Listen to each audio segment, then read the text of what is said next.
وہ ایک شخص کا کارنامہ، وہ یہودی فتنہ گر، وہ روح مصدق کا بروز، ہر قبا ہونے کو ہے اس کے جنوں سے تار تار۔ اسی طرح وہ عبداللہ ابن سبا یہودی فتنہ گر۔ آج اہل تشیع میں سے بعض حضرات کہتے ہیں کہ یہ عبداللہ ابن سبا یہ تو افسانوی شخصیت ہے، اس کی حقیقت کوئی تھی ہی نہیں، حالانکہ ان کی اپنی کتاب میں رجال کشی کے اندر اس کا ذکر موجود ہے، اور یہ بھی موجود ہے کہ حضرت علی رضی اللہ تعالیٰ عنہ نے اپنے عہد خلافت میں اسے زندہ جلوایا ہے۔ اس کی وجہ کیا تھی؟ یہ آیا مدینے کے اندر اسلام کا لبادہ اوڑھ کر، اس نے چند عقیدوں کی اشاعت شروع کی۔ سب سے پہلے حضرت علی تو خدا ہیں، گاڈ انکارنیٹ، اوتار کا تصور، جیسے ہندوؤں میں ہے رام چندر جی خدا کا اوتار، اور عیسائیت میں بھی پہلے گاڈ انکارنیٹ کا تصور تھا کہ حضرت مسیح خدا کا اوتار ہے، انکارنیشن آف گاڈ۔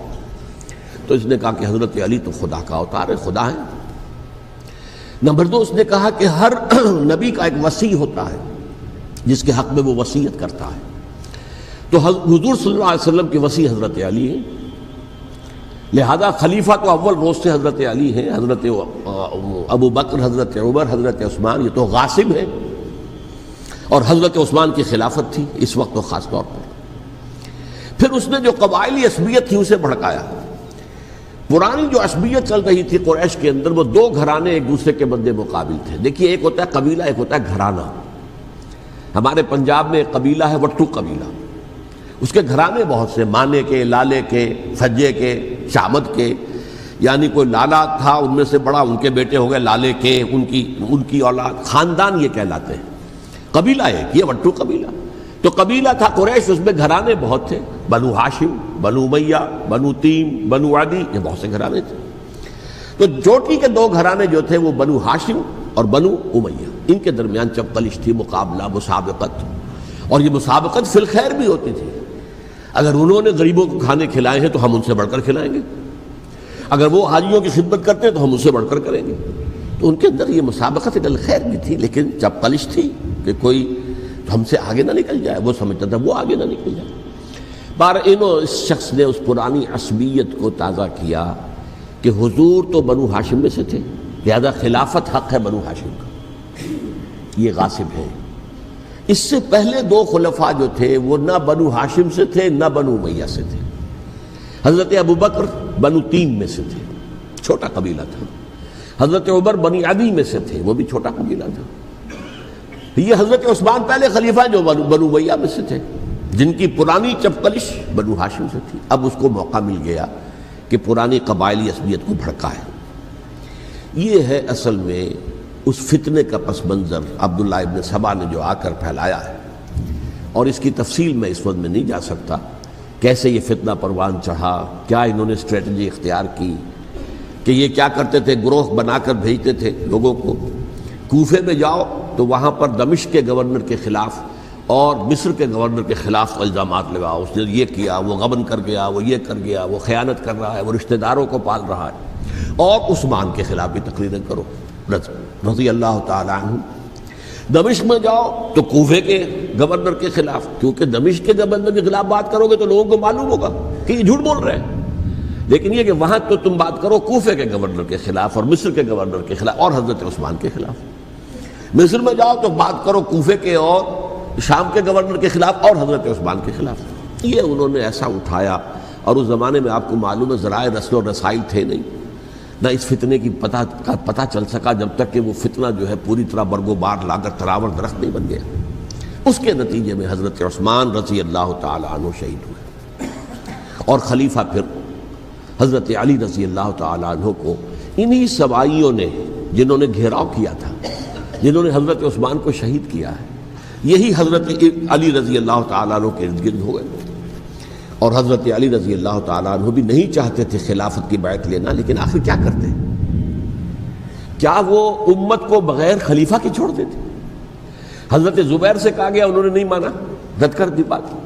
حضرت طلحہ سے کہا گیا، انہوں نے نہیں مانا۔ حضرت علی سے کہا گیا، اب عشرہ مبشرہ میں سے یہی تو تھے نا، لہذا انہوں نے تسلیم کر لیا، خلافت ہو گئی۔ لیکن اس کے بعد جو خانہ جنگی ہوئی ہے، اس خانہ جنگی کے نتیجے میں نوٹ کر لیجئے کہ 1,00,000 کے قریب مسلمان ایک دوسرے کی تلواروں اور نیزوں اور برچھیوں اور تیروں سے ختم ہو گئے، ہلاک ہو گئے۔ یہ ہماری تاریخ کا تاریک ترین باب ہے۔ 5 سال، 4.5 سال حضرت علی کی خلافت کے اور 6 مہینے حضرت حسن کی خلافت کے رضی اللہ تعالی عنہ۔ اس سے کیا ہوا کہ ایک طرف تو اسلام کی جو توسیع ہو رہی تھی، تھمتا نہ تھا کسی سے سیل رواں ہمارا، وہ سیلاب رک گیا، انٹرنل سیبوٹاج ہو گئی نا، اب تو اندر ہی آپس ہی میں اگر دست و گریبان ہو گئے تو باہر اب کیا توسیع کرتے ہیں، وہ توسیع کا عمل رک گیا۔ اور یوں سمجھیے کہ جیسے ٹرک اگر کبھی چل رہا ہو، بھرا ہوا ہو، لوڈڈ، اور وہ چڑھائی چڑھ رہا ہو تو اگر کہیں موشن ٹوٹ جائے، ٹرک کو رکنا پڑے تو ڈرائیور کے جان پر بن جاتی، اس لیے کہ اس کو دوبارہ سٹارٹ کرنا، اور جبکہ وہ چڑھائی پر ہے، انکلائن پر ہے، آسان کام نہیں ہوتا، خطرہ ہوتا ہے وہ پیچھے جو ہے وہ نہ جائے۔ اور پہاڑی علاقوں میں آپ کو معلوم ہے ذرا پیچھے چلے جانے کا مطلب جو ہے بہت خطرناک جو ہے نتیجہ نکل سکتا ہے۔ بہرحال حضرت علی رضی اللہ تعالیٰ عنہ نے اپنے خلافت میں ایک کام یہ کیا، اب اس کی کیا مصلحتیں تھیں یہ تو انہی کے علم میں ہوگا، ہم قیاس کر سکتے ہیں، میں اس میں نہیں جانا چاہتا۔ ابھی تک خلافت کا مرکز تھا مدینہ منورہ، حضرت ابوبکر، حضرت عمر، حضرت عثمان، وہیں جہاں حضور صلی اللہ علیہ وسلم رہے تھے اور جہاں پر کہ حضور مدفون تھے۔ لیکن حضرت علی نے اپنا مرکز جو ہے وہ کوفہ بنا دیا۔ اچھا، اس کی ایک ظاہری وجہ یہ سمجھ میں آتی ہے کہ اسلام کا جو پھیلاؤ ہو گیا تھا، وہ سلطنت اتنی وسیع ہو گئی تھی کہ مدینہ منورہ بہت جنوب میں اور بڑے صحرا کو عبور کر کے جانا ہوتا تھا۔ کوفہ جبکہ ایسی مقام پر تھا کہ جہاں سے مشرقی راستہ جا رہا ہے ایران کو، عراق کے اندر تو ہے وہ شہر کوفہ، اور پھر ایران اور خراسان اور ہندوستان کو راستہ جا رہا ہے، وہیں سے شمال کی طرف جا رہا ہے، شام کی طرف اور ترکی کی طرف، اور وہاں سے پھر یہ کہ مغربی افریقہ کو بھی کنٹرول کرنا، جو شمالی افریقہ کو بھی آسان تھا۔ بہرحال حضرت علی نے کوفہ کو اپنا مرکز بنایا، اور نتیجہ یہ ہوا کہ سبائیوں کا بھی مرکز وہی بن گیا، چونکہ انہوں نے اپنے آپ کو گردا گرد رکھا حضرت علی کے رضی اللہ تعالیٰ عنہ۔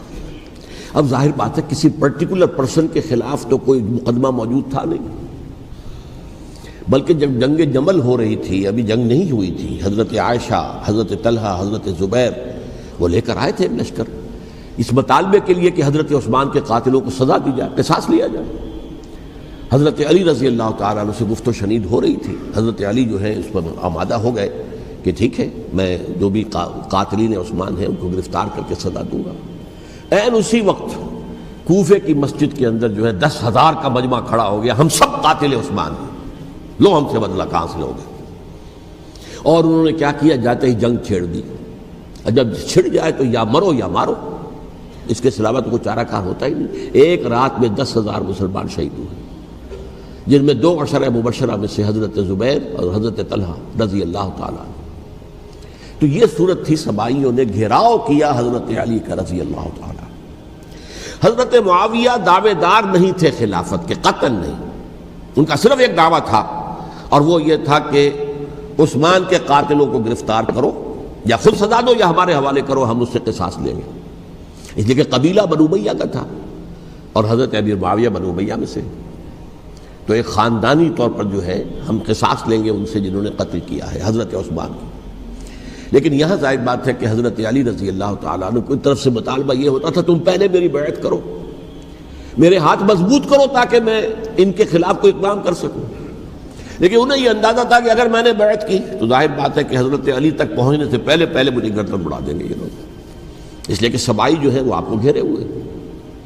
بہرحال ایک عجیب الجھاؤ، ایک ڈائلیما تھا جس کی وجہ سے یہ جنگ چلتی رہی، اور حضرت علی رضی اللہ تعالیٰ عنہ کو انہی کے شیعان علی ہی کے اندر سے وہ جماعت علیحدہ ہوئی تھی جس کو ہم خوارج کے نام سے جانتے ہیں، اور ایک خارجی ملجم ابن ملجم ہی نے حضرت علی کو شہید کیا رضی اللہ تعالیٰ عنہ۔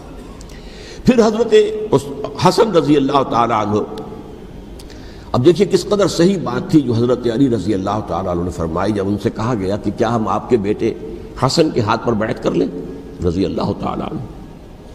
فرمایا نہ میں تمہیں اس کا حکم دیتا ہوں نہ میں اس سے روکتا ہوں، یہ تمہارا معاملہ ہے، امرہم شورا بینہم، تم اپنے باہمی مشورے سے جو فیصلہ کرو گے ٹھیک ہے، میں نہ حکم دیتا ہوں نہ روکتا ہوں. اس کا کیا مطلب ہے؟ باپ کے بعد بیٹے کی خلافت ہرگز حرام نہیں ہے، ورنہ کہتے کیسے ہو سکتا ہے میرا بیٹا؟ نہیں، یہ نہیں کہا آپ نے. حضرت عمر سے بھی کہا گیا تھا کہ اپنے بیٹے کو نامزد کر دیں، عبداللہ ابن عمر کو، تو انہوں نے جواب میں کیا کہا؟ اسے تو طلاق دینی بھی نہیں آتی. انہوں نے اپنی کسی زوجہ کو طلاق دی تھی اور اس میں جو صحیح ترین طریقہ ہے وہ اختیار نہیں کیا تھا.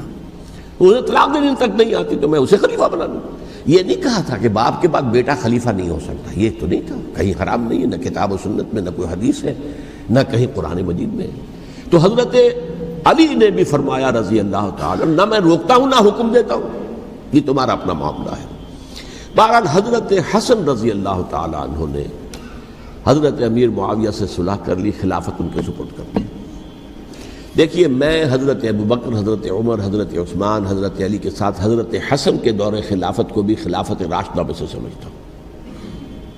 اور تبھی 30 سال پورے ہوتے ہیں اس حدیث کے مطابق کہ حضور نے فرمایا خلافت 30 برس رہے گی، پھر ملوکیت آ جائے گی. تو حضرت حسن کا بہت بڑا کارنامہ یہ ہے کہ اس خانہ جنگی کا دروازہ بند کر دیا. اور یہ پیشن گوئی تھی حضور کی صلی اللہ علیہ وسلم حضرت حسن کو، جب بچے تھے حضور کے انتقال سے پہلے، میرا یہ بیٹا مسلمانوں کے 2 گروہوں میں صلح کرائے گا. یہ حضور کی پیشن گوئی تھی، اور وہ پیشن گوئی حضرت حسن کے علم میں بھی ہوگی یقیناً. بہرحال انہوں نے صلح کی حضرت امیر معاویہ کے ساتھ رضی اللہ تعالی عنہ، خلافت ان کے حوالے کر دی، اور کچھ شرائط تھیں طے ہو گئی. اللہ خیر صلی اللہ. حضور کی تو یہ پیشن گوئی جو ہے صحیح ثابت ہوئی کہ میرا یہ بیٹا مسلمانوں کے 2 بڑے گروہوں کے درمیان صلح کرا دے گا. اور سبائیوں نے انہیں تانے دیے، یا عار المومنین، اے مومنوں کے لیے موجب عار، موجب شرم، تم نے بزدلی دکھائی ہے، تم نے امیر معاویہ کو خلیفہ تسلیم کر لیا، تم نے بزدلی دکھائی. معاذ اللہ ثم معاذ اللہ ثم معاذ اللہ. اب میں کچھ باتیں حضرت امیر معاویہ کے بارے میں کہنا چاہتا ہوں، اس لیے کہ وہاں اس میں نے حضرت معاویہ کے بارے میں یہ تو بہت شدت کے ساتھ کہا تھا، اور میں اب بھی اس پر قائم ہوں اور پوری طریقے سے قائم ہوں. میرا مستقل موقف یہی ہے کہ حضرت معاویہ رضی اللہ تعالیٰ عنہ کے دور خلافت کو ہم خلافت راشدہ میں شامل نہیں سمجھتے، اہل سنت میں سے کوئی بھی نہیں سمجھتا. لیکن اس کے ساتھ میں نے حضرت امیر معاویہ کے کچھ مناقب بھی بیان کیے تھے، تاکہ پلڑا جو ہے ترازو کا، اس کے دونوں پلڑے سامنے آ جائیں. لیکن یہ کہ وہ حصہ میرے اس بیان کا نکال دیا گیا، ختم کر دیا گیا. یہ میں نہیں جانتا کہ اس میں کیا مصلحت دیکھی گئی ہے. اس میں تو کسی کے لیے کوئی معاملہ ایسا نہیں تھا، کسی کے جذبات کو جو ہے وہ ٹھیس پہنچانے والا. کیونکہ میں نے کہا وہ خلیفہ راشد نہیں تھے، صاف میں نے کہا، بلکہ وہ دور ملوکیت کا آغاز ان سے ہو گیا ہے. بلکہ جب ایک صاحب نے یہ کہا کہ کربلا کے بعد سے دور ملوکیت آ رہی تھی، تو میں نے کہا نہیں جناب، دور ملوکیت تو 20 سال پہلے پوری ہو چکی تھی، شروع ہو چکی تھی. حضرت امیر معاویہ کے بھی 20 سال جو ہے وہ دور ملوکیت میں شمار ہوتے. انہیں کسری العرب بھی کہا گیا، عرب کے کسریٰ، جو شہنشاہ ایران کا خطاب تھا، حضرت معاویہ رضی اللہ تعالیٰ عنہ کو کسری العرب کہا گیا، عرب کا کسریٰ یہ. لیکن دوسری طرف یہ ہے کہ وہ صحابی رسول ہیں رضی اللہ تعالیٰ، حضور کے برادر نسبتی بھی ہیں، حضور کے سالے ہیں. ان کی ہمشیرہ ام حبیبہ حضور کی زوجہ محترمہ ہیں، ام المومنین ہیں، ام حبیبہ رضی اللہ تعالیٰ عنہ. پھر کس قدر معتمد علیہ تھے حضور کے کہ کاتبان وحی میں شامل تھے. وحی کی کتابت کرنے والے چند لوگ تھے جنہیں کہ حضور کہتے تھے کہ اب یہ آیت لکھ لو. ان میں سے ایک امیر معاویہ بھی رضی اللہ تعالیٰ. تو بڑے توازن کی ضرورت ہے. دیکھیے صحابہ کرام کا جہاں تک تعلق ہے، اہل سنت کا موقف یہ ہے کہ صحابہ تو کلہم عدول، صحابہ سب کے سب نیک نیت ہیں، اور ان کی روایت جو ہے قبول کی جائے گی، رد نہیں کی جائے گی، ان پر کوئی جرح و تعدیل نہیں ہوگی. اس لیے کہ ان کا تزکیہ محمد الرسول اللہ صلی اللہ علیہ وسلم نے کیا تھا. لہٰذا یہ تو ہو سکتا ہے کہ کسی صحابی سے کوئی خطا ہو جائے، لیکن وہ خطا اجتہادی ہوگی، نیت کی خطا نہیں ہوگی، نیت کی غلطی نہیں ہوگی. اگر کسی صحابی کی نیت پر حملہ کیا جائے تو یہ اصل میں طعن ہے، حملہ ہے حضور پر کہ وہ تربیت دے نہیں سکے اپنے ساتھیوں کو. معاذ اللہ ثم معاذ اللہ ثم معاذ اللہ، وہ تزکیہ کر ہی نہیں سکے. 3 جگہ جو قرآن میں آیا ہے یتلو علیہم آیاتہ ویزکیہم، تو کیا تزکیہ کیا؟ اگر ان کے قریب ترین ساتھی جو تھے، اگر ان کے اندر بھی بدنیتی تھی اور دنیا کی طلب تھی، اور دنیا کے اندر اقتدار حاصل کرنے کا جذبہ تھا، تو پھر کیا تزکیہ کیا؟ معاذ اللہ ثم معاذ اللہ۔ لہذا صحابہ سب کے سب عدول ہیں اور ان سے اختلاف ممکن ہے، لیکن ان کی نیت پر حملہ نہیں ہو سکتا۔ تو حضرت امیر معاویہ کی شخصیت ایک چیز ہے، آپ کا دور خلافت دوسری چیز ہے۔ شخصیت کے اعتبار سے صحابی رسول ہیں، برادر نسبتی ہیں حضور کے صلی اللہ علیہ وسلم، اور پھر یہ کہ اس قدر معتمد علیہ ہے صحابہ میں سے کہ وہ کاتبان وحی، یہ عام آدمی کے کرنے کا کام نہیں تھا جو وحی کی کتابت کرے، اللہ کے کلام کی۔ البتہ یہ ہے کہ جیسا کہ میں نے عرض کیا، ان کا دور خلافت راشدہ نہیں ہے، وہ ملوکیت کا دور ہے۔ یہ میں نے جیسا کہ عرض کیا، میں نے ایک صاحب نے جب یہ کہا کہ ملوکیت شروع ہو رہی تھی، میں نے کہا شروع نہیں ہو رہی تھی، ملوکیت تو 20 سال پہلے شروع ہو چکی تھی۔ اسی طریقے سے ایک صاحب نے کہا تھا کہ اسلام کو قائم کرنے کے لیے حضرت حسین میدان میں آئے، میں نے کہا یہ بھی غلط ہے، اسلام تو 60 سال پہلے قائم ہو چکا تھا، نبی اکرم صلی اللہ علیہ وسلم کے دست مبارک سے اسلام قائم ہو گیا، جاء الحق وزهق الباطل ان الباطل کان زهوقا، پھر 30 برس تک وہ کامل شکل کے اندر قائم رہا۔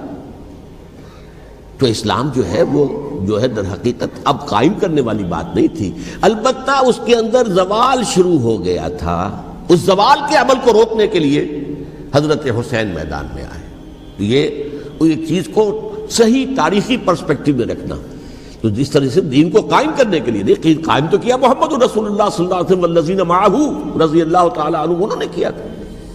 ہاں اب جو ہے وہ اپنی اس شاندار حیثیت سے نیچے گرنے لگا تھا، وہ میں بعد میں عرض کروں گا کہ میں نے اسے کیا عرض کیا تھا کہ یہ اس زوال کو روکنے کے لیے کسی طریقے سے یہ اپنی اصل حقیقت میں قائم رہے، یہ حضرت حسین رضی اللہ تعالیٰ عنہ کی سعی تھی۔ اچھا، حضرت امیر معاویہ کے جو 20 سال ہیں وہ پورے امن، سکون، اطمینان، کوئی جھگڑا، کوئی فساد، کوئی اختلاف، کوئی باہمی خانہ، کچھ نہیں، 20 سال۔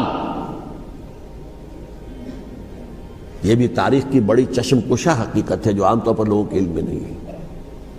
سبائی بھی دبتے رہے، حضرت امیر معاویہ کی حکومت اتنی مضبوط تھی، کنٹرول، کہ ان کو کچھ سر اٹھانے کا موقع نہیں ملا۔ موجود تھے، دبکے رہے، جیسا کہ میں نے کہا ریولوشن کے آخری مرحلے پر آ کر جو مخالفین ہیں وہ دب جاتے ہیں کہ پھر دیکھیں گے موقع ملے گا تو پھر لیں گے ان سے حساب کتاب۔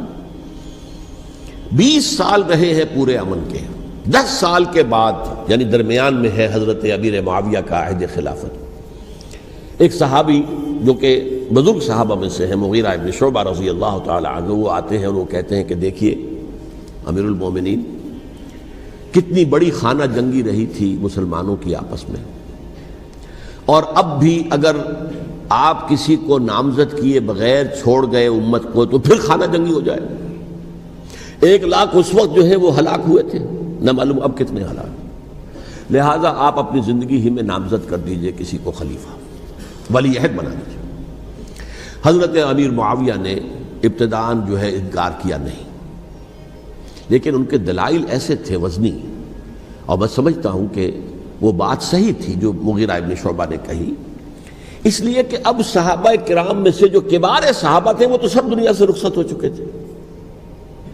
اب تو یا صغار صحابہ رہ گئے تھے جو حضور کے زمانے میں بچے تھے، حضرت حسن، حضرت حسین، عبداللہ ابن زبیر، یہ بچے تھے نا، یا تو وہ تھے، اور یا بالکل نو مسلم تھے، اور نو مسلموں میں بڑی تعداد وہ تھی جو ایرانیوں کی تھی، شامیوں کی تھی، ادھر کی تھی، تو ان کو تو ظاہر بات ہے کہ تربیت نبوی سے کیا خلافت راشدہ سے بھی اکثر و بیشتر کو کوئی حصہ ملا ہی نہیں۔ تو اس صورت میں اب وہ اعلیٰ ترین معیار پر حکومت کے نظام کو قائم کرنا ممکن نہیں ہے۔ کوئی قبائلی عصبیت جب تک حکومت کی پشت پر نہیں ہوگی، حکومت مستحکم نہیں ہوگی۔ یہ گویا کہ ایک جس کو کہتے ہیں کہ حقیقت بینی، واقعیت پسندی، ایک آئیڈیلزم ہے اور ایک ریئلزم ہے کہ آپ فیکٹس آن دی گراؤنڈ کو غور کریں، سوچیں اس کے اوپر اور پھر کوئی فیصلہ کریں۔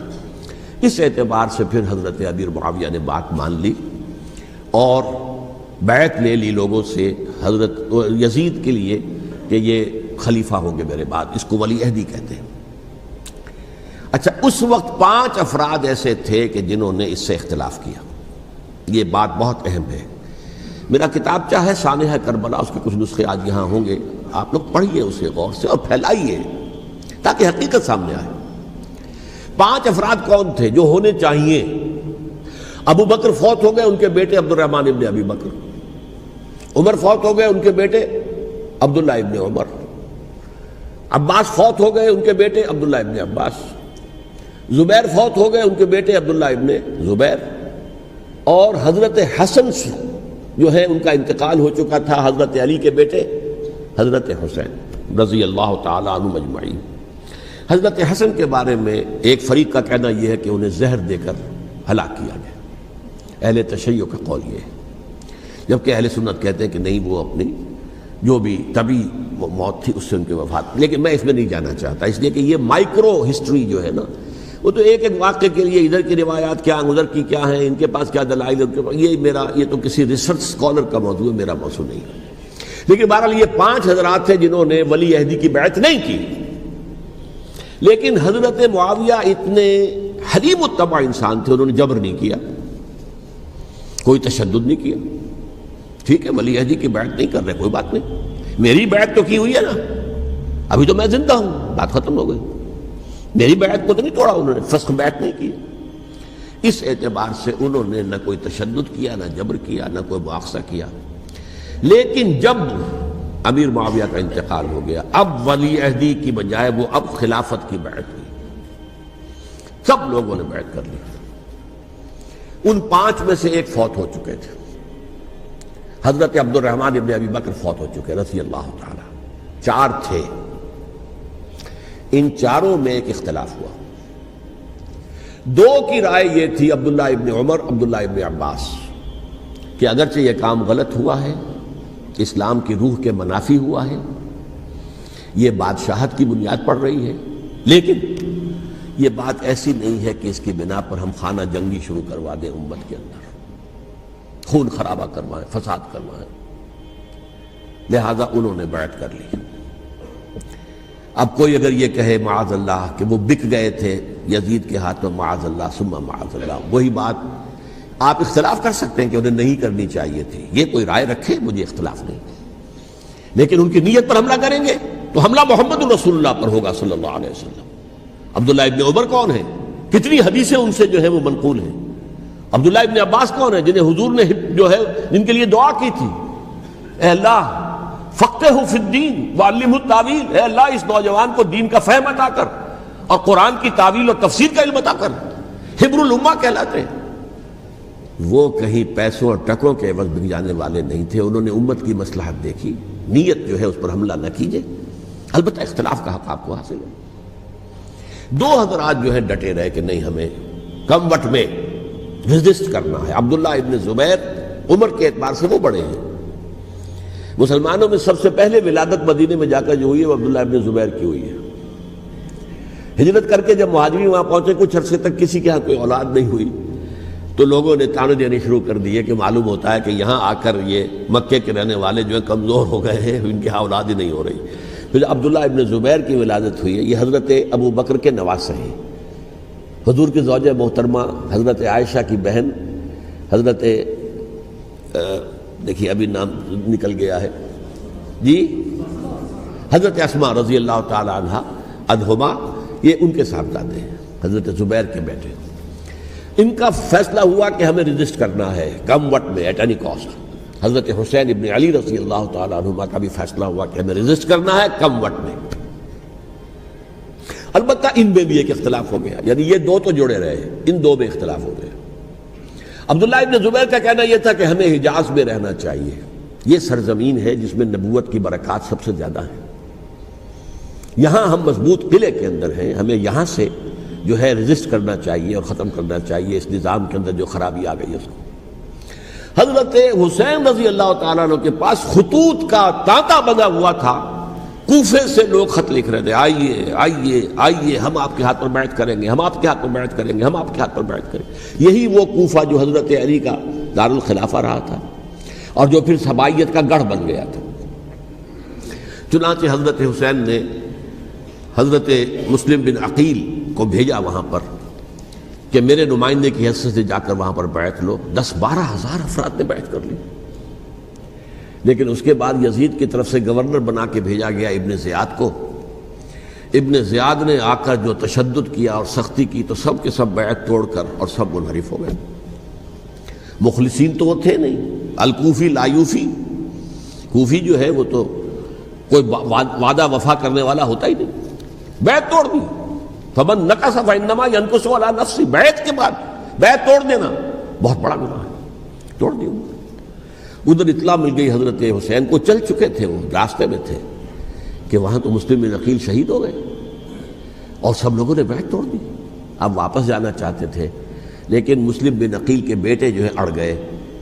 یہ عرب کی اپنی ایک جو ہے پرانی ان کی حمیت اور ان کا قبائلی نظام کہ اب ہم اپنے والد کے خون کا قصاص لیے بغیر نہیں جائیں گے. حضرت حسین رضی اللہ تعالیٰ عنہ کی مروت اور شرافت کہ یہ میرا ساتھ دینے کے لیے آئے تھے، اب میں ان کا ساتھ نہ دوں تو یہ تو شرافت اور مروت کے خلاف ہے. کہا اچھا چلو چلتے. وہاں جا کر بھی عین اپنے میدان کے اندر بھی حضرت حسین رضی اللہ تعالیٰ عنہ نے 3 چیزیں پیش کی ان کوفیوں کے لشکر کے خلاف. سب سے بڑا لشکر کے اندر سب سے بڑے تو کوفی تھے جنہوں نے بیعتیں کی ہوئی تھی حضرت حسین کے ساتھ. دیکھو مجھے جانے دو واپس حجاز کی طرف، یا مجھے سرحدوں پر بھیج دو تاکہ میں کافروں کے ساتھ جنگ کرتے ہوئے اپنی جان دے دوں، یا مجھے یزید کے پاس جانے دو، میں اپنا معاملہ اس سے طے کر لوں. لیکن کوفیوں کو یہ گوارا نہیں تھا. اگر یہ یزید کے پاس پہنچ گئے تو ہمارا کچا چٹھا بیان کر دیں گے کہ مجھے تو ان لوگوں نے ورغلا کر بلایا تھا. اس لیے کہ دیکھیے حضرت امیر معاویہ کے 20 سالوں کے دوران میں بتا چکا ہوں ان کی حکومت اتنی مستحکم تھی کہ اس کے خلاف کوئی فتنہ اٹھانا ممکن نہیں تھا. اب چونکہ ایک چینج اوور ہوا تھا، اور چینج اوور میں آپ کو معلوم ہوتا ہے کہ ایک جس کو کہتے ہیں every thing is in the melting پاٹ، ابھی تو یہ درمیان کے اندر معاملہ ہے، تو انہیں موقع ملا. سر اٹھایا حضرت حسین رضی اللہ تعالیٰ عنہ کو، جو خطوط لکھے جس کے کہ تھیلے کے تھیلے اور بوریوں کی بوریاں بھری ہوئی حضرت حسین کے ساتھ تھی، وہ کہا کہ آئیے ہم آپ سے بیعت کریں گے. انہوں نے نہیں مانا. اور اصل میں حضرت حسین کے قاتل وہ کوفی ہیں، وہ بزدل، وہ منافق جنہوں نے بیعت کر کے بیعت توڑی. اور اب وہ آ گئے کہ اگر یہ حسین رضی اللہ تعالیٰ عنہ بچ کر کہیں یزید کے پاس پہنچ گئے تو پھر ہمارا کچا چٹھا جو ہے وہ سامنے آ جائے گا اور ہماری پھر شامت آ جائے گی. لہذا انہوں نے قتل کیا حضرت حسین کو رضی اللہ تعالیٰ. ایک بات جو علامہ ڈاکٹر قلب صادق نے فرمائی، اور میرے علم میں یہ بات پہلے نہیں تھی، وہ یہ کہ حضرت حسین کے قتل کا فتویٰ ایک بہت بڑے مفتی نے دیا تھا. یہ بات بھی ذرا سمجھ لیجیے. حضرت حسین رضی اللہ تعالیٰ عنہ کے قتل کا فتویٰ ایک بہت بڑے مفتی نے دیا تھا. کیوں دیا تھا؟ اس لیے کہ حضور کی احادیث موجود ہیں کہ جب ایک شخص کی ایک خلیفہ کی بیعت ہو جائے تو دوسرا اگر کھڑا ہو تو اسے قتل کر دو. کھلی حدیث. اسی لیے ایک بہت بڑے مفسر بھی ہیں، فقیہ بھی ہیں، قاضی ابن العربی رحمۃ اللہ علیہ. ایک ابن عربی ہیں الف لام کے بغیر، ابن عربی، وہ بہت بڑے صوفی ہیں، فلسفی ہیں، اندلس کے ہیں.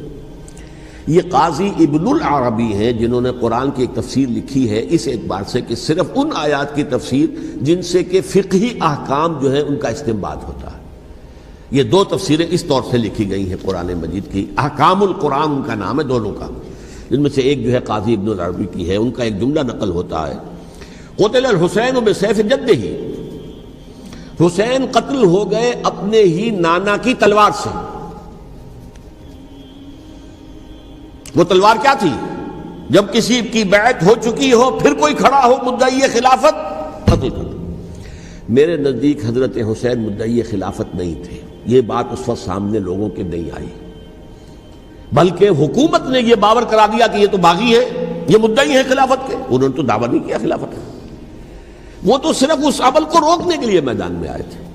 اور اس بات کو اچھی طرح سمجھ لیجئے کہ اس وقت تک یہ جو تصور آج ہمارے پاس ہے کہ ریاست علیحدہ ہے، حکومت علیحدہ ہے، state of Pakistan, we are loyal to the state of Pakistan, ہم ریاست پاکستان کے وفادار ہیں، گورنمنٹ آف پاکستان کے وفادار نہیں ہے.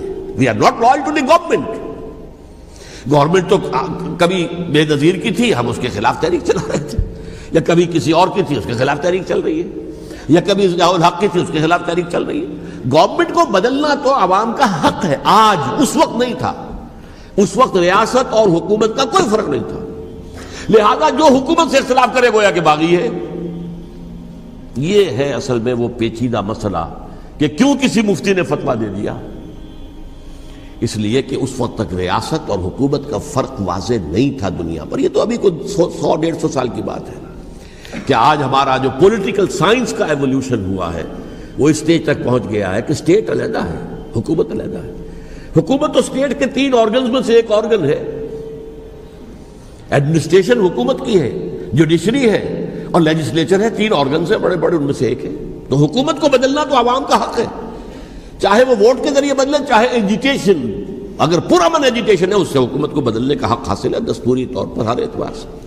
اس وقت یہ نہیں تھا، لہذا صورتحال یہ بن گئی کہ حکومت وقت نے باور کرا دیا مسلمانوں کو، ورنہ سوچئے نواسۂ رسول کو قتل کرنا کوئی آسان کام تھا؟ آخر سب کلمہ گو تھے کہ نہیں تھے؟ کلمہ گو تو تھے نا، اور حضور سے عقیدت اور محبت میں کمی، لیکن یہ کہ فتویٰ اگر ایک بہت بڑے مفتی کا، جو کہ حضرت علامہ ڈاکٹر قلب صادق صاحب نے فرمایا، مجھے اس مفتی کا نام بھی معلوم نہیں، کہ ایک مفتی ہی کا فتویٰ تھا وہ، جس کے بنا پر اب ان لوگوں نے حضرت حسین کو قتل کیا، اور یہی وجہ ہے کہ انہوں نے پھر خیموں کو بھی آگ لگا دی۔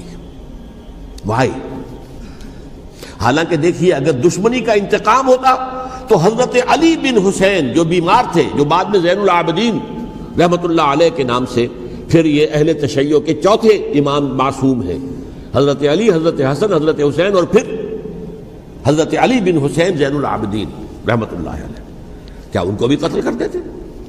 حضرت حسین کی نسل ہی ختم ہو جاتی، لیکن نہیں کیا۔ آگ کیوں لگائی؟ آگ اس لیے لگائی کہ وہ جو ڈاکومنٹری پروف ہے ہماری غداری کا یزید کے خلاف حضرت حسین کو جو ہم نے دعوت دی، وہ جو ڈاکومنٹری پروف خطوط کی شکل میں موجود ہے وہ ختم ہو جائے، ڈسٹرائے ہو جائے۔ اس کے لیے انہوں نے خیموں میں آگ لگائی۔ بہرحال یہ ہے تاریخی پس منظر، یہ اسی سبائی فتنے کا تسلسل ہے جس نے سب سے پہلے حضرت عثمان کی جان لی رضی اللہ تعالیٰ عنہ۔ 5 سال تک مسلمانوں میں خانہ جنگی رکھی، حضرت علی کو پھر شہید کیا، اور اس کے بعد جو ہے 20 سال حضرت امیر معاویہ کے تو سر نہیں اٹھا سکے، لیکن پھر جب ایک چینج اوور ہو رہا تھا تو اس وقت انہوں نے موقع غنیمت سمجھا کہ اب کھڑے ہو جاؤ اور اب دوبارہ ایک فتنہ جو ہے اس کو امت کے اندر پیدا کر دو۔ اچھا، اس معاملے میں ایک بات جو میں نے وہاں کہی کہ ہمارے ہاں شاعرانہ جو مبالغہ آمیزی ہے، یہ میری گفتگو کا حصہ انہوں نے حذف کر دیا ہے، اور میں نے ایک سنی شاعر، بہت بڑے عالم، جن کے حوالے سے آج بھی میری تقریر ہوگی خالق جناح ہال میں، مولانا محمد علی جوہر کے ایک شعر کے حوالے سے کہا کہ قتل حسین اصل میں مرگ یزید ہے، اسلام زندہ ہوتا ہے ہر کربلا کے بعد۔ میں نے کہا بالکل محمل شعر ہے، اسلام مرا ہی نہیں تھا، زندہ ہونے کا کیا سوال؟ اور اگر کسی درجے میں مزمحل یا زخمی ہوا تھا تو وہ تو رہا، کربلا کے بعد بھی رہا، یزید کی حکومت بھی رہی، بنو امیہ کی حکومت بھی چلی، کوئی تبدیلی تو نہیں آئی۔ یہ کیا کہہ رہے ہیں؟ اسلام زندہ ہوتا ہے کربلا کے بعد؟ میں نے کہا اسلام مرا نہیں تھا۔ جیسے میں نے یہ کہا کہ ملوکیت جو ہے وہ اب شروع نہیں ہوئی، ملوکیت تو 20 برس پہلے شروع ہو چکی تھی حضرت امیر معاویہ کے، لیکن ظاہر بات ہے کہ حضرت حسن نے، حضرت حسین نے اس کو قبول کیا، اور حضرت حسین نے تو پھر 10 سال تک ولی عہدی جو تھی چاہے بیعت نہیں کی، لیکن اس کے خلاف میدان میں آ کر چیلنج تو نہیں کیا۔ اس اعتبار سے یہ معاملہ جو ہے اسلام زندہ ہوتا ہے کربلا کے بعد، یہ بے تکی بات ہے۔ ہاں، حضرت شاہ اسماعیل شہید رحمۃ اللہ علیہ کی اگر میں تشبیہ کو، تمثیل کو سامنے رکھوں تو اسلام کی عمارت 6 منزلہ ہے، 6ٹھی منزل ٹاپ کی وہ گر گئی، 5 منزلیں انٹیکٹ تھیں، اسلام مرا نہیں تھا۔ عدالت میں شریعت کے مطابق فیصلے ہو رہے تھے، قاضی تھے، مفتی تھے، شریعت نافذ تھی، اسلام کہاں مرا تھا؟ جبکہ خود کہہ رہے ہیں علامہ قلب صادق کے ایک مفتی کے فتوے سے ہی حضرت حسین کو قتل کیا گیا۔ اب وہ مفتی کی رائے، اس کی بدنیتی ہو، جو بھی ہو، وہ جانے، اللہ جانے، لیکن عام مسلمان کیا کرے؟ اس پہلو سے اسلام مرا نہیں تھا. ہاں ایک منزل گر گئی تھی، وہ گری نہیں، 1000 برس تک گری نہیں، یہاں تک کہ آ کر مغربی امپیریلزم نے اس کے گرایا، ملوکیت کا معاملہ ختم کیا اور وہ جبرین ملوکیت دوسری آ گئی. ورنہ وہی بادشاہی چلی ہے. بلکہ دور بنو امیہ میں وہ بادشاہی پوری طرح اس نے بالوں پر نہیں نکالے تھے، اصل بالوں پر تو اس نے نکالے ہیں دور بنو عباس میں آ کر. اور پھر سلاطین جو ہے ترک، جو ترک خلفاء ہے، ان کا بھی بادشاہت تھی، اور کیا تھا، وہ خلافت تو نہیں تھی. تو یہ تو اسلام میں جو بھی نقص واقع ہو گیا تھا، کبھی واقع ہو گئی تھی، وہ جو کی تو برقرار رہی. اس کو بھی تسلیم کیا. میں اللہ کا شکر ادا کر کے کہتا ہوں کہ دونوں حضرات، دونوں شیعہ دانشور اور بڑی اعلیٰ سطح کے جو شیعہ عالم تھے، انہوں نے اس بات کو تسلیم کیا اور میری اس بات کو چیلنج نہیں کیا.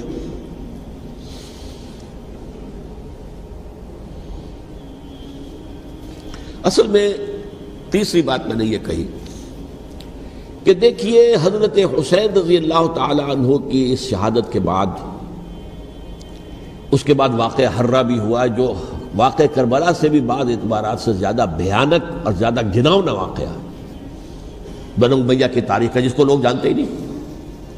مدینہ کے کچھ لوگوں نے بغاوت کی اور انہوں نے اس کے خلاف فوج بھیجی، اور فوج کو جب مدینہ فتح کر دیا، 3 دن کے لیے حلال کر دیا، جو چاہو کرو، یہاں جسے چاہو مارو، جسے چاہو لوٹو، جس کا گھر چاہو برباد کرو، جس عورت کو چاہو ریپ کرو. اور یہ مدینہ النبی کے اندر ہوا. تو کاٹ کھانے والی ملوکیت کے اندر بہت سے واقعات ہوئے. عبداللہ ابن زبیر کھڑے ہوئے، انہوں نے حکومت قائم کی تھی، لیکن یہ کہ وہ تو 6 سال کے لیے کامیاب بھی رہے، ایک حکومت قائم کی، بنو امیہ کے ہاتھ پر بیعت نہیں کی، بالآخر ان کی حکومت بھی ختم ہو گئی. پھر حضرت زید کھڑے ہوئے، انہوں نے بغاوت کی، وہ بھی ناکام رہ گئے. پھر بنو عباس میں کھڑے ہوئے حضرت نفس زکیہ، حضرت حسن رضی اللہ تعالیٰ عنہ کے اولاد میں سے، وہ بھی ناکام ہو گئے، شہید ہو گئے. پھر یہ سمجھ لیا گیا کہ اب یہ جہاں تک 6ٹھی منزل ہے وہ تو دوبارہ تعمیر نہیں ہو سکتی. یہ تو جس کی لاٹھی اس کی بھینس، جس کے پاس طاقت ہوگی اس کی حکومت ہوگی، جس کا قبیلہ زیادہ قوی ہوگا، جس قبیلے میں زیادہ عصبیت ہوگی، مضبوط ہوگا، متحد ہوگا، طاقتور ہوگا، اسی کی حکومت ہوگی. البتہ اس کے نیچے لوگوں کے اخلاق کی اصلاح کرو. صوفیاء کرام نے وہ کام اپنے ذمے لیا، اور بالکل وہی کام ہے کہ جو ائمہ اہل بیت کرتے رہے. حضرت حسن کی اولاد میں پھر حضرت علی بن حسین رضی اللہ تعالی، حضرت حسین کی اولاد میں پھر امام محمد باقر، امام محمد جعفر صادق، اور اس کے بعد بھی 5 اور. کسی نے بغاوت نہیں کی. جیسے علماء کرام کام کر رہے تھے اور جیسے صوفیاء کرام کام کر رہے تھے، ایسے ہی وہ مسلمانوں کی علمی تربیت، روحانی تربیت و تزکیہ کر رہے تھے. کسی نے حکومت کو چیلنج نہیں کیا. نوٹ کر لیجیے اس بات کو. حضرت علی نے بھی چیلنج نہیں کیا تھا، حضرت حسن نے چیلنج نہیں کیا، خود صلح کر لی. تو ائمہ اہل بیت جو 12 یہ گنتے ہیں، جن میں سے آخری جو ہے حضرت مہدی کو تو ابھی ظاہر ہونا ہے، ان کے عقیدے کے مطابق وہ روح پوش ہیں، وہ ظاہر ہوں گے. لیکن 11 حضرات کے بارے میں یہ کہ حضرت حسین کے سوا کسی نے بھی چیلنج نہیں کیا وقت کے نظام میں. اور حضرت حسین نے بھی اس مغالطے پر کیا کہ کوفی ساتھ دیں گے، اور یہ موقع ہے کہ یہ جو 6ٹھی منزل اسلام کی گر گئی ہے، اسے دوبارہ تعمیر کر دیا جائے. انہوں نے خلافت کا دعویٰ نہیں کیا تھا، یہ انہیں عوام کو مغالطے میں مبتلا کیا گیا کہ یہ خلافت کا مدعی ہو کر سامنے آیا. جیسا کہ میں نے آپ سے کہا تھا، امیر معاویہ نے حضرت علی کے عہد خلافت میں کبھی خلافت کا دعویٰ نہیں کیا. مدعی خلافت نہیں تھے وہ تو یہ کہتے تھے کہ قاتلان حسین جو ہے، قاتلان عثمان کو سزا دو، قصاص دو، بس. اسی طرح حضرت حسین نے بھی. اب دیکھیے اس ضمن میں اس میں کوئی شک نہیں ہے، حضرت حسین رضی اللہ تعالی عنہ کی جو شہادت ہوئی ہے، ان کے ساتھیوں کی، اعزاء و اقارب کی، تاریخ انسانی میں یہ عزم، ہمت، شجاعت، مثابرت، صبر، استقلال، استقامت، اس کی بہت روشن مثال ہے، بہت روشن مثال ہے، بہت روشن مثال ہے. لیکن اس سے تاریخ کی رفتار پر کوئی اثر نہیں پڑا. وہ جو ملوکیت آ گئی تھی وہ اور گہری سے گہری ہوتی چلی گئی. واقعہ کربلا کے بعد تو واقعہ ہررا ہوا میں نے گنوا دیا آپ کو، اس سے زیادہ تو میرے خیال میں کہ اور ہمارے لیے لائق شرم جو ہے کوئی واقعہ ہے ہی نہیں اس پہلو سے۔ لیکن حضرت حسین کا ایک، اب ان کو یہ کہ میں مطلب یہ کہ اگر میں ان کے ہاتھ پر بیعت کر لیتا ہوں جو کہ اس وقت سامنے موجود تھے کہ یزید کی بیعت تمہارے ہاتھ پر کرتا ہوں، تو گویا کہ اپنے آپ کو سرنڈر کر دیتے ہیں۔ وہی خطرہ جو امیر معاویہ کو تھا کہ مجھے وہ تو پہنچنے بھی نہیں دیں گے علی تک رضی اللہ تعالیٰ عنہ، اور مجھے پہلے ہی شہید کر دیں گے۔ یہی خطرہ حسین کو تھا رضی اللہ تعالیٰ عنہ کہ مجھے یزید تک پہنچنے نہیں دیں گے، پہلے ہی قتل کر دیں گے۔ اور ویسے بھی یہ ایک شرافت، مروت اور حمیت اور غیرت اور عزت نفس کا تقاضا بھی تھا کہ بھائی معاملہ ہے یزید کا، میرا مجھے وہاں جانے دو، اللہ اللہ خرسنا، یو کین اسکورٹ می، میرے دائیں بائیں چلو تاکہ میں کہیں اور بھاگ نہ جاؤں تمہارے خیال میں، مجھے وہاں پہنچا دو، میں وہاں پہ جا کے اسے معاملہ کر لوں۔ لیکن انہوں نے قتل کیا، اصل قاتلان کوفی، وہی سبائی۔ البتہ یہ ہے کہ اس واقعے کی جو یادگار ہے اس میں کوئی شک نہیں ہے کہ اس نے مسلمانوں میں سے ایک گروہ کے دل میں قربانی اور شہادت کا جذبہ بہت پیدا کیا، اس میں کوئی شک نہیں۔ اور جس طریقے سے کہ عاشورہ محرم میں یاد منائی جاتی ہے، جس طریقے سے اس نے اہل تشیع کے اندر قربانی کا جذبہ بے انتہا پیدا کر دیا، اگرچہ وہ جذبہ بروئے کار نہیں آتا، اس لیے کہ ان کے ہاں یہ عقیدہ ہے، یہ طے ہے کہ جب تک حضرت مہدی ظاہر نہیں ہوں گے ہم کسی کے خلاف بغاوت نہیں کریں گے۔ یہ پوری تاریخ میں ان کا معاملہ رہا، تمام جو ہے ائمہ اہل بیت کا معاملہ رہا، جب تک مہدی نہیں آتے keep sitting and keep waiting, wait and see, that's all. یہ تو خمینی صاحب نے کیا ہے، آیت اللہ خمینی صاحب نے، کہ انہوں نے یہ ایران کے شیعوں کو باور کرایا کہ بھائی جب آئیں گے حضرت مہدی آ جائیں گے، لیکن ہم اب ہاتھ پر ہاتھ رکھ کر بیٹھے رہیں، باطل کو چیلنج بھی نہ کریں، ہمیں کچھ تو کرنا چاہیے، وہ ہاتھ پاؤں ہلانے چاہیے، اور کچھ نہیں تو مہدی کا راستہ جو ہے صاف کرنا چاہیے، تمہید کرنی چاہیے، ان کے راستہ ہموار کیا جائے۔ تو یہ ان کی بڑی عظمت ہے آیت اللہ خمینی صاحب کی کہ اہل تشیع ایران کے جو ہے ان سے انہوں نے یہ بات منوا لی کہ ہم بالکل انرٹ نہیں بیٹھے رہیں گے، بلکہ اب انہیں نائب امام قرار دے کر اور ولایت فقیہ کے فلسفے کے حوالے سے، یہ دو چیزیں ان کی جو ہیں بنیادی فلسفے کی ہیں، وہ اس وقت میرا موضوع نہیں ہے، انہوں نے عوام کو ایسا کھڑا کیا ہے کہ 20,000 سے لے کر 30,000 کے درمیان انسانوں نے جانیں دے دی، عورتوں کے جلوس نکلے، شیرخوار بچہ گود میں ہے عورت کے، اور گولی کھا رہی ہے اور مر رہی ہے، گر رہی ہے۔ آپ سوچئے زندگی کتنی عزیز ہوتی ہے، اور شیرخوار بچے کے لیے ماں کی جو زندگی ہے، اس ماں کو اپنی زندگی کتنی عزیز تر ہوگی کہ اپنے لیے نہیں تو اس بچے کے لیے مجھے جینا ہے، لیکن نہیں، گولیاں کھائیں اور گری۔ یہ جذبہ انہی میں ہے۔ واقعہ یہ ہے کہ اہل سنت کے اندر یہ جذبہ نہ ہونے کے برابر ہے، یہ میں واشگاف الفاظ میں کہہ رہا ہوں۔ پورے عالم اسلام میں صرف شیعہ ایران ایسا نکلا ہے کہ جس نے بادشاہت کا خاتمہ کیا، باقی سعودی عرب میں بادشاہت بیٹھی ہوئی ہے، ڈٹ کر بیٹھی ہوئی، اربوں ڈالر کا ایک ایک محل بنتا ہے ان بادشاہوں کا، اور سنی سن ہے، سن، کوئی حرکت نہیں۔ وہ تو اب جو حرکت ہو رہی ہے وہ اینٹی امریکن حرکت ہے جو ہو رہی ہے، وہ در حقیقت وہ مسئلہ بالکل دوسرا ہے جو اس وقت ہو رہا ہے، لیکن یہ کہ عالم اسلام میں کوئی تحریک ایسے نہیں اٹھی۔ یہ اہل تشیع میں ہے جو بالکل استثنائی بات ہے کہ انہوں نے جو ہے ایسا بادشاہ جس کو کہا جاتا تھا کہ اس کا جو اسلحہ خانہ ہے وہ ایشیا میں سب سے بڑا اسلحہ خانہ ہے، جو 2500 سالہ پرانی جو ایک عظمت تھی ایران کی، اس کو دوبارہ تازہ اور زندہ کرنا چاہتا تھا۔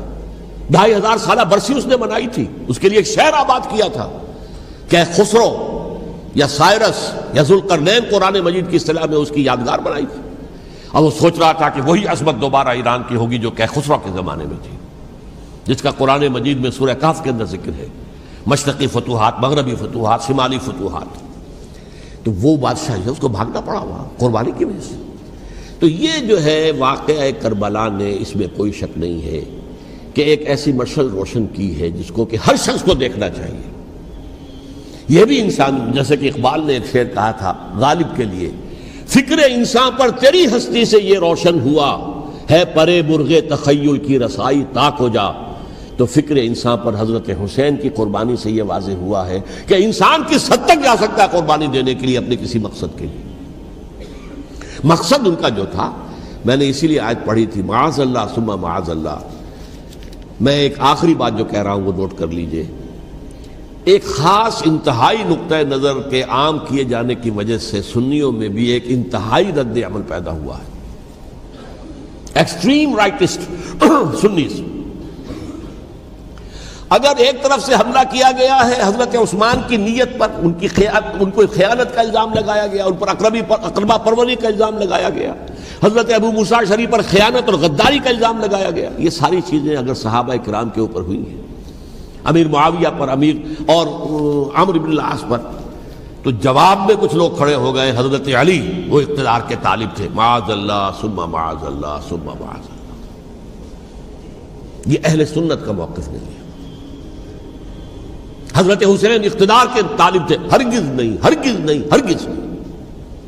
وہی اصول جو میں نے بتایا تھا سب کے لیے لاگو رہے گا، وہ امیر معاویہ کے لیے ہے تو حضرت علی کے لیے بھی ہے، حضرت حسین کے لیے بھی ہے۔ یہ نیک نیت ہے، آپ ان کی کسی رائے سے اختلاف کر سکتے ہیں لیکن ان کی نیت پر حملہ نہیں کریں گے۔ نیت پر حملہ کریں گے آپ کا ایمان بالرسالت جو ہے وہ مجروح ہو جاتا ہے۔ یہ رسول کے ساتھ بھی ہے، رسول نے ان کا تزکیہ کیا، یتلو علیہم آیاتہ ویزکیہم، اس کا سارا عمل محمد کا کیا ہوا ہے صلی اللہ علیہ وسلم۔ تو صحابی کے معاملے میں یہ ہمارے ہاں ان کو اہل سنت جو ہیں جو معتدل مزاج کے، اور اکثریت ان کی، یہ تو چند لوگ ہیں، ذرا قلم چلا لیتے ہیں تو ان کی بہت سی کچھ چھوٹی چھوٹی کتابیں بھی شائع ہو گئی ہیں بہت، لیکن انہیں اہل سنت نے قرار دیا ناسبی یا خارجی۔ جیسے خوارج نے کہا تھا حضرت علی بھی کافر ہے اور حضرت امیر معاویہ بھی کافر ہیں، حضرت عمرو بن العاص بھی کافر ہے، معاذ اللہ ثم معاذ اللہ۔ ایسے ہی کچھ لوگ حضرت حسین پر بھی الزام لگاتے ہیں کہ اقتدار کی ہوس اور طلب کے اندر انہوں نے یہ سارا سفر کیا تھا، اور بس یہ ہے کہ وہ جو بازی تھی وہ ہار گئے، اللہ اللہ خیر صلی اللہ، اس سے آگے کیا ہے معاملہ؟ نہیں، معاذ اللہ ثم معاذ اللہ۔ اسی لیے میں نے آیت آج جو پڑھی تھی ایک اور جو بہت بظاہر آپ کو معلوم ہوئی ہوگی، غیر متعلق ہے میرے آج کے عنوان سے، تلک الدار الآخرۃ نجعلھا للذین لا یریدون علوا فی الارض ولا فسادا۔ یہ سورہ قصص کے آخری آیات میں سے، دیکھو یہ آخرت کا گھر جو ہے وہ ہم خاص کر دیں گے ان لوگوں کے لیے جو اس زمین میں اپنے اقتدار کے طالب نہیں ہوتے۔ زمین میں اقتدار کے طالب ہوگے فساد ہو جائے گا، تم بھی طالب میں بھی طالب، جھگڑا ہوگا، لڑائی ہوگی، دنگا ہوگا، فساد ہوگا۔ تلک الدار الآخرۃ نجعلھا للذین لا یریدون علوا فی الارض ولا فسادا۔ جو لوگ زمین میں اپنے اقتدار کے طالب اور اس کے نتیجے میں فساد پیدا کرنے والے نہیں ہیں، ان کے لیے ہم نے آخرت کا گھر خاص کیا ہے۔ والعاقبۃ للمتقین، اور عاقبت جو ہے، انجام کار، آخرت جو ہے وہ تو متقیوں کے لیے ہے۔ اسی میں آئیں گے سب صحابہ کرام، خواہ وہ حضرت علی ہیں رضی اللہ تعالیٰ عنہ، اور خواہ وہ حضرت امیر معاویہ ہیں، حضرت عثمان ہیں رضی اللہ تعالیٰ عنہما، خواہ حضرت حسن ہیں، حضرت حسین ہیں رضی اللہ تعالیٰ عنہما، خواہ عبداللہ ابن زبیر ہیں، خواہ عبداللہ ابن عباس ہیں، خواہ عبداللہ ابن عمر ہیں رضی اللہ تعالیٰ عنہم اجمعین۔ اس اصول کو سامنے رکھ کر اختلاف آپ کر سکتے ہیں کسی سے بھی، لیکن کسی کی نیت پر حملہ کریں گے تو اصل میں آپ کا ایمان بالرسالت مجروح ہو جائے گا۔ علی کو نبی اکرم صلی اللہ علیہ وسلم نے اپنا نائب بنا کر چھوڑا تھا جب غزوہ تبوک میں جا رہے تھے مدینے میں۔ حضرت علی نے کہا بھی کہ مجھے آپ عورتوں کے ساتھ بٹھا کے جا رہے ہیں۔ فرمایا تمہارا مقام میرے ساتھ وہی ہے جو موسیٰ کے ساتھ ہارون کا تھا۔ ہارون کو چھوڑ کر گئے تھے نا یہودیوں کے پاس جب گئے تھے تورات لینے کے لیے، تو تمہارا وہی مقام ہے میرے ساتھ۔ تو یہ حضرت علی ہے رضی اللہ، ان کے بارے میں میرا، ان کی کیا عظمت میری نگاہ میں۔ تو یہ 3 کتابچے ہیں، مجھے نہیں معلوم تیسرا یہاں ہے یا نہیں ہے، بہرحال آپ لوگوں کو ریکمینڈ کر رہا ہوں کہ ان کا مطالعہ کریں۔ اب یہ کہ آخری بات یہ ہے کہ اصل ہمارے کرنے کا کام کیا ہے۔ دیکھیے کیوں نہیں کیا کسی نے بھی خروج کا معاملہ، وہ میں واضح کر چکا ہوں، بغاوت نہیں کی، کیوں؟ ایک تو ریاست اور حکومت میں فرق نہیں تھا، ذرا کھڑا ہو اور وہ باغی قرار پائیں گے، واجب القتل ہو جائیں گے، فتوے کی زد میں آ جائے، یہ معاملہ تھا۔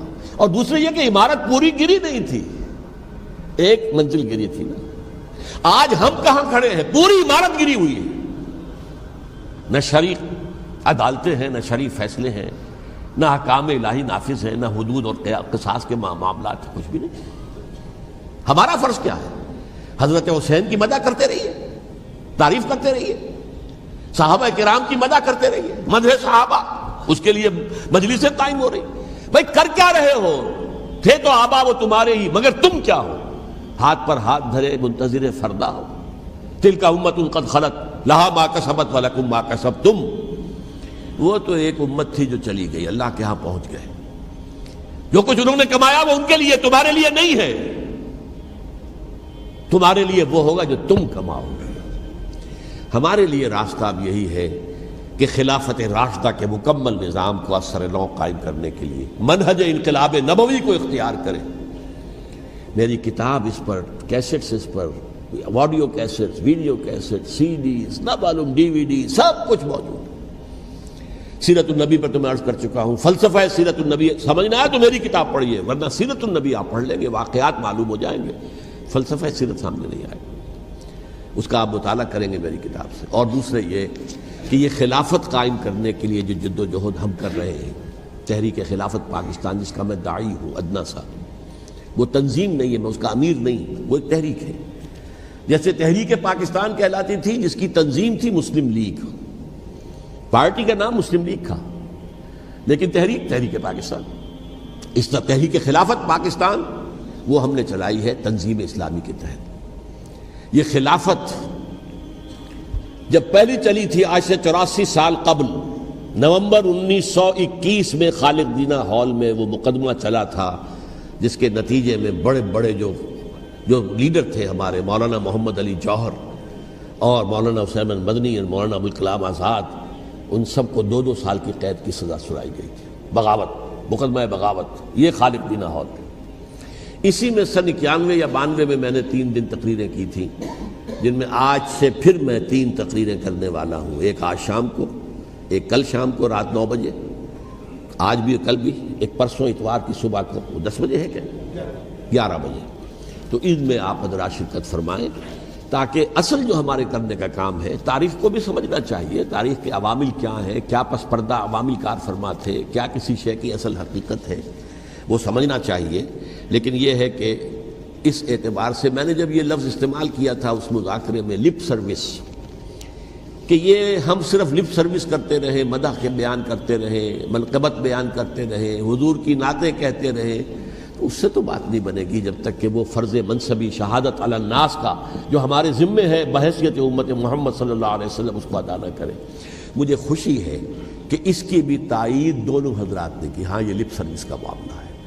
اللہ تعالی حضرت حسین کے نقش قدم پر چلتے ہوئے، بلکہ اصل میں تو ہمارے لیے اسوہ رسول ہے محمد صلی اللہ علیہ وسلم کا، اس پر چلتے ہوئے ہم پاکستان میں اسلام کا نظام خلافت قائم کرنے کی